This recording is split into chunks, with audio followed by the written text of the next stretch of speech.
மக்களே, வாக்காளர் அடையாள அட்டையில் பல குளறுபடிகள் இருக்குன்னு சொல்லி நம்ம ராகுல் காந்தி அவர்கள் வெளியிட்டதுக்கு அப்புறம் நம்மளுக்கும் ஒரு டவுட் வந்துச்சு. நம்ம அடையாள அட்டையெல்லாம் செக் பண்ணலான்னு பார்த்தா, இந்த இருக்கிற அடையாள அட்டை இது அப்புறம் பாஸ்போர்ட்டு எதுவுமே நம்ம குடியுரிமைக்கான அங்கீகாரம் இல்லைங்க.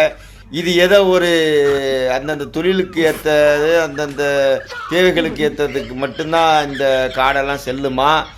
அதுலேயும் பாருங்கள் எவ்வளோ பெரிய குளறுபடி இருக்குது பாருங்கள். ஸ்பெல்லிங் மிஸ்டேக் இருக்குது. தமிழில் ரசூல் முகமது இருக்குது, இங்கிலீஷில் ராஜீவ் முகமது இருக்குது.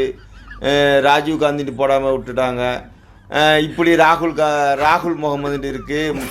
முகமது காசிம்ங்கிறதுக்கு வேறு பேர் இருக்குது, தகப்பனார் பேர். இப்படி மாற்றி மாற்றி ஏகப்பட்ட குழப்பங்களை இங்கே இருக்குது. இதுபோல் எத்தனை சாமானிய மக்களுக்கு என்னென்ன பிரச்சனை இருக்குது, இதெல்லாம் சரி பண்ணி ஒரே காடாக ஒழுங்காக செஞ்சால் தான் இந்த நாடு உருப்படும்.